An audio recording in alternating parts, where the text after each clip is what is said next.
Hey guys, welcome back to my channel. Now today I have taken a break from Forza RC, the Rivals events. They were driving me a little bit loopy, so I've decided to get into a B-class lobby, and unfortunately I had no power builds in B-class, so I took the best I had available to me, which was a Rolls-Royce Wraith. Not a recommended idea. So I'm going to let everyone go by and sort of see how I can go, because the beginning of Daytona is always chaotic, as this BMW and Mercedes are proving.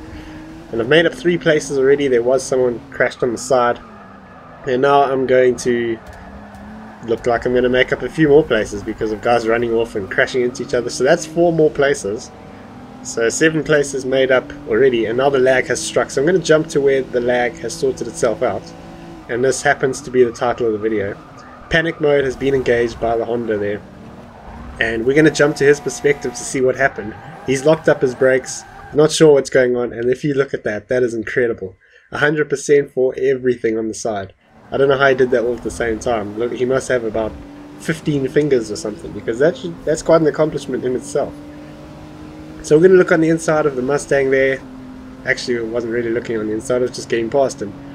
So we're up into 7th, and yeah, from starting this lobby near the back, because this was my first race in this lobby, and ending up right at the back before the first corner, that's not a bad result, but a lot of that isn't down to the car or the driving, it's just down to other people's driving, which is pretty normal in Forza. There's not a lot of actual racing, it's more capitalizing on other people's mistakes. Speaking of mistakes, the Ferrari has run a little bit wide, so we're going to be looking at him now.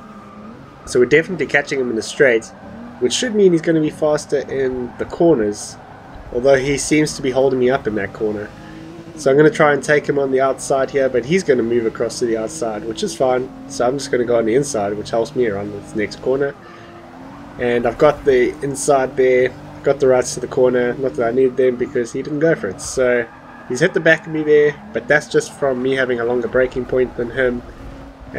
Yeah, generally it is your responsibility to make sure you don't hit the guy who's got a longer braking point, but you know, mistakes happen, everyone does that, so not a big deal.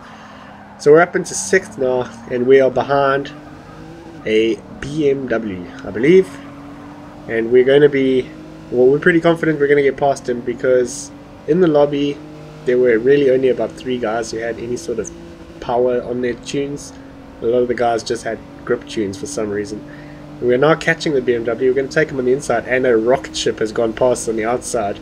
I watched the replay afterwards, and it turned out he had 860 horsepower in a B-class car, which kind of makes sense because I'm catching him massively through this chicane section, and to catch anything through the corners in a Rolls-Royce Wraith must mean he's got pretty shoddy handling. So the BMW briefly thought he had a chance there after the exit of the chicane, just because he's got better grip, but now the straight has come, and the sad reality that he is losing a lot of distance every second is coming into fruition. So now we are coming into the final lap and into 6th place, and we're behind yet another BMW, and this battle, well, it's not really a battle, but this is going to be happening for the rest of the race really. So the BMW it's an M3, a 97 M3, and he's got, again, a grip tune like everyone else. And yeah, that's going to be a sad mistake for him later on, as I've run a little wide on the 2nd corner and gotten on the grass, which is pretty appropriate for this paint. If you're going to go on the grass, make sure you've got a camo paint on. But anyway, so we are going into the little kink, and we're catching him because, like I said, I've got the power build, and that guy who's got 860 horsepower is now in front of him, or he's well in front of him, but he's struggling through the corners. However, he just has to hang on for one more corner, and then he is going to be gone.